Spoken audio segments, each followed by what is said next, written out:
বৈষম্যবিরোধী ছাত্র আন্দোলন সেটি এরকম একটা ইউনিক এবং আমাদের ইউনিটির সিম্বল এরকম একটা প্ল্যাটফর্ম হয়ে থাকুক। এই প্ল্যাটফর্মটি কখনো রাজনৈতিক দলে যাবে না। আরেকটি কথা ছিল আমাদের যে জাতীয় রাজনৈতিক আমাদের জাতীয় নাগরিক কমিটি, আমাদের জায়গা থেকে যেটি বলা হয়েছিল এটি একটি রাজনৈতিক শক্তি, কিন্তু রাজনৈতিক দল হবে।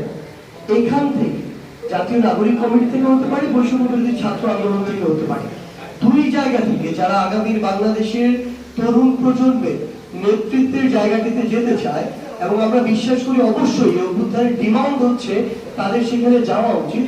তারা নতুন কোন রাজনৈতিক দল যেটি আসছে এক বা একাধিক, সেখানে তারা যুক্ত হতে পারে, কিন্তু এই দুইটি প্ল্যাটফর্মের নামে আগামীতে কোনো রাজনৈতিক দল হবে না। যে রাজনৈতিক দল এক বা একাধিক আগামীর বাংলাদেশে আমরা প্রত্যাশা করছি আমরা দেখব, সেটি অবশ্যই অন্য কোনো নামে হবে। এই বিষয়টি বলা হয়েছে।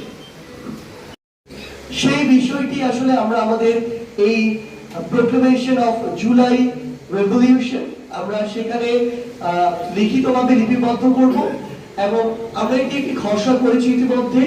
এবং এখানে বাংলাদেশের যারা এই অভ্যুত্থানের সাথে সরাসরি এই আমাদের বিপ্লবের সাথে সরাসরি অংশগ্রহণ করেছে, বিভিন্ন রাজনৈতিক দলের, মতের, ধর্মের, বয়সের যারা মানুষ রয়েছে, তাদের কাছে তাদের বিভিন্ন জায়গা থেকে মতামত দেওয়া হচ্ছে। এটি সংশোধন, পরিবর্তন, পরিমার্জন করা হচ্ছে। এবং আমরা বিশ্বাস করি আমাদের এই বিপ্লব যেমন ফ্যাসিস্ট বিরোধী সকলকে ধারণ করতে পেরেছিল, আমাদের এই ঘোষণাপত্র সকলের আশা আকাঙ্ক্ষাকে ধারণ করতে পারবে। এটি আগামীর বাংলাদেশের ঘোষণাপত্র। এটি কোন নির্দিষ্ট দলের, মতের, ধর্মের, বয়সের মানুষের ঘোষণাপত্র নয়।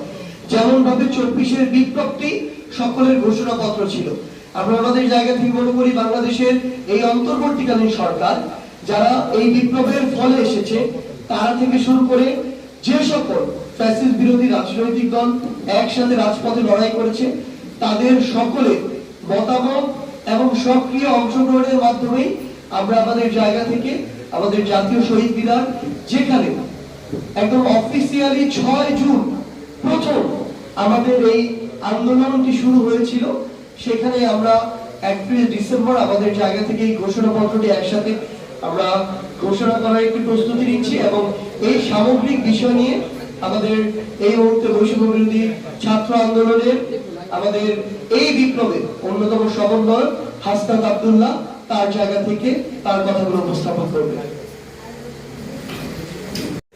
এই যে মানুষ 72-এর মুজিববাদী সংবিধানের বিপরীত অবস্থান নিয়েছে, এটি একটি লিগ্যাল ডকুমেন্টেশন থাকা উচিত। সেই জায়গা থেকে আমরা আগামী